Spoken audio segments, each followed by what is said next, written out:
Another year, a brand new reading journal. It can be quite daunting starting a fresh notebook when you're staring at that first blank new page. But this year, I knew exactly what I wanted my reading journal setup to look like.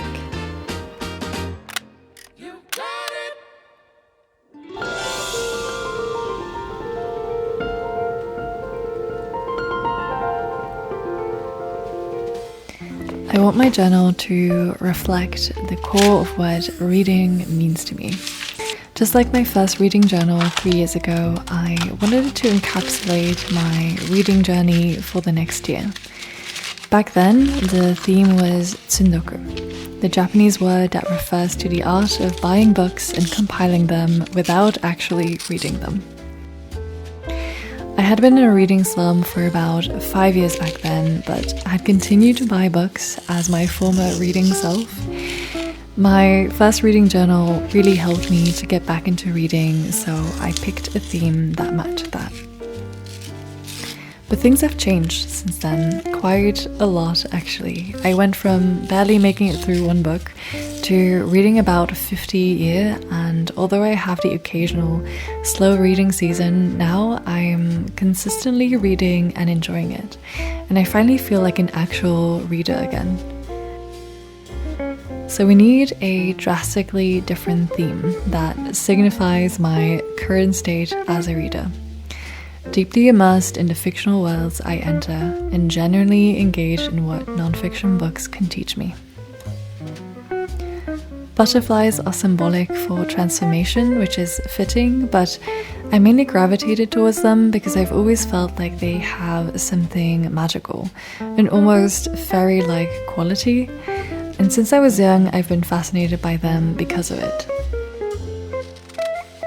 So for this setup, I drew butterflies on the pages of an old book to tie it into the literary vibe, and throughout the next spreads, the butterflies will be in the company of other elements that remind me of reading. For the first page, that is this multi-layered, not quite down the rabbit hole, torn butterfly cave, if you want to put a name to it. The butterfly drawings are actually drawn based on a short tutorial by Rach Lee. I'll link the video below in case you want to try it out. It's really easy and I think they look really cute.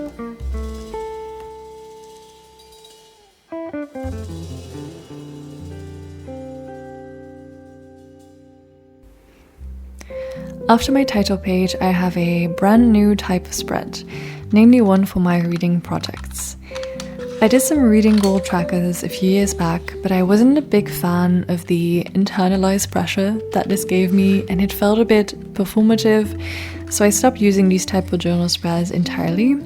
But then the other day I was watching a video by Jared Henderson talking about this idea of a reading project, and that got me thinking a bit more about what I want to achieve reading-wise this year in the sense of topics I want to know more about, in authors, in genres that I want to explore, but also what type of reader I want to be and what it is that I want to gain in my life as a reader. So I came to these reading projects. The first one is to read daily or simply to maintain my current reading habit. I've consistently read every day for the past few years, and I find it so important to keep the habit of reading every day, even if it is just a few pages. Atomic Habits was a game changer in creating this reading habit, so I stick to the tips from that book religiously. Then I have the only two projects which have actual number goals. While I usually read around 50 books a year, I don't have a hard reading goal of 50 anymore, because I found that sometimes I ended up favoring short books over books I was actually interested in just to get to my reading goal, which defeats the purpose a bit, at least in my case. But I did want to set two numbers which are a bit different. They are more about the choice of books, and the number is relatively low to what I usually read. The first is that I want to read at least 15 books for my physical TBR, which we will talk about a little later. And the second one is that I want to read books from at least 10 different countries covering 5 different continents. So whichever amount of books I read, I want to make sure that I have less unread books on my shelf and that I have read somewhat geographically diverse. Then I have 2 goals which relate to the video I mentioned, which I'll link below, and that is that I want to learn more about storytelling and I want to read more dystopias. There are 2 things that I'm really interested in, and having this as an actual project will encourage me to explore that more. I plan to compile a list of potential books that I might read as part of this project and kind of treat it as a research project almost, just to delve deeper into these 2 things so that by the end of the year I feel like I'll have a better understanding of them. Finally, I have 2 goals which in my mind will level me up a bit as a reader, and that is to figure out who my favorite author is, because I have many authors that I like, but I feel like there's not a lot of authors who I have read a large number of their work, except maybe for Jane Austen and John Green, who I love both, but I feel like there's more out there that I need to explore. And secondly, to figure out what my favorite classic is. At the moment, it is Persuasion, but I'm not sure if that's because it's actually my favorite or if it's because I've predominantly read Jane Austen and the Bronte sisters in my teen years. They're quite low-pressure reading projects, but nonetheless, they will guide me a bit to pick my next reads. For this spread, I created a window blowing open and tons of butterflies flying out onto the page and to the one next to it. I'm not so skilled yet with my precision knife, so I think learning how to use it properly should also be a goal for 2025. On the left side, I layered some craft paper, the book paper, and the old book pages and wrote my reading projects on top of it.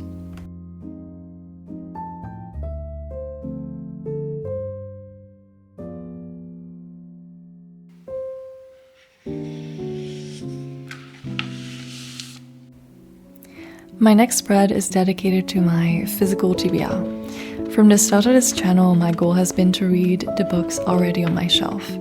And while my Tsundoku has been mostly cured, it is still a truth universally acknowledged that a reader in the possession of a good book must be in want of another one.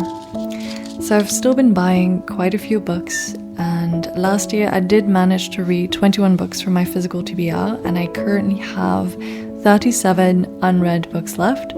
So with aiming to read another 15 this year, I'll finally be in a place with a number of unread books that I'm somewhat comfortable with, especially to buy new books, because I've been feeling pretty guilty about buying new books, knowing all the ones that are waiting for me at home. There are a few books on my shelf that I'm particularly excited about, and I also have books from at least 8 countries on my shelf, so that should also make it easier to both make sure that I read from my physical TBR and cover different countries. I've been trying to buy a local author's book whenever I'm traveling, because I always want to learn more about the culture or the history, but I haven't quite gotten around to reading most of them once I'm back from my trip, so I'm hoping to change that.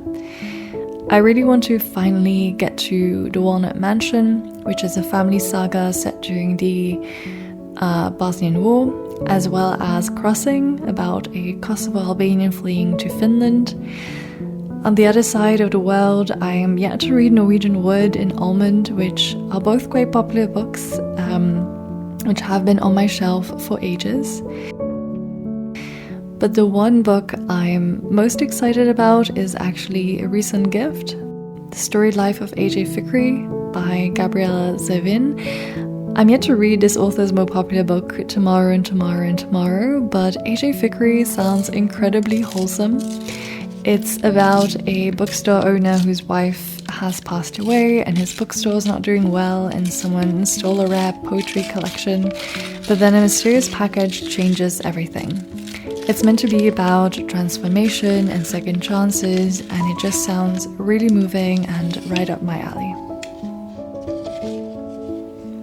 For this spread I wanted to create a Dutch door, and since the theme has butterflies, I thought I would attempt to make a Dutch door of a giant butterfly, which looks very fairy tale-like, especially with the small ones around it. Similar to the first spread, I am creating some depth to have this sentiment of the butterfly flying out of the butterfly cave.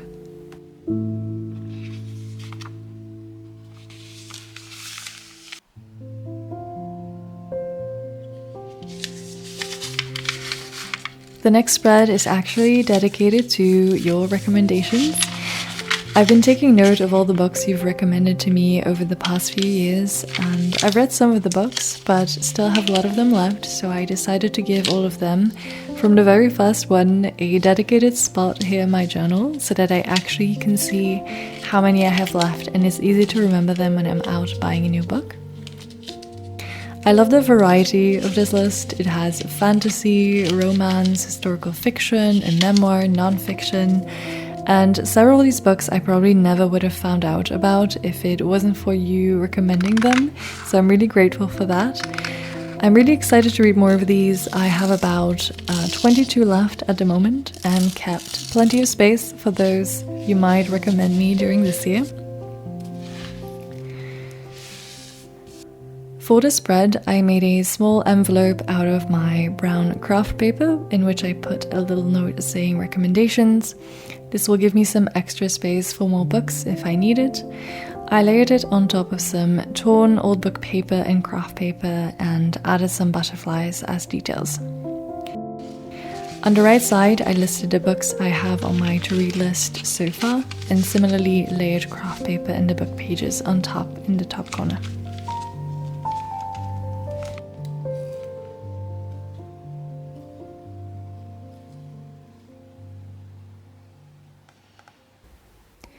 The final spread is a purely functional one, my reading log. I've kept space for 50 books, which is realistically the maximum number of books that I will read this year based on my reading speed. Last year, I've been taking my time with books a lot more, also to reflect on them afterwards and to journal about them. I also love to spend time on my other hobbies, such as creating these videos. So I think a book a week is about what is doable for me. A change from last year though is that I have left a space on the right side of each page to rate each book. I've been a bit indecisive with rating books until quite recently. I was always feeling like I wasn't sure or I hadn't read enough of that genre to rate it, but then I realized that it's not actually that big of a deal.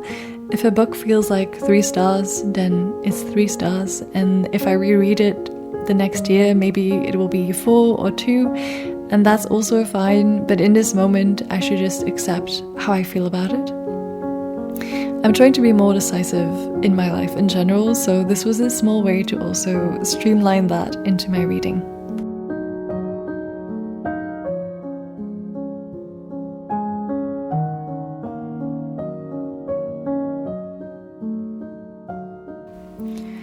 So these are the spreads for my 2025 reading journal setup.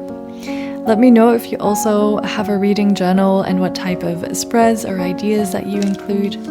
If you also have a video about it, then definitely mention that, and I would love to check out yours as well. Thank you so much for making it to the end of this video. I hope you enjoyed it. Please like and subscribe if you did. Have a lovely day and see you soon.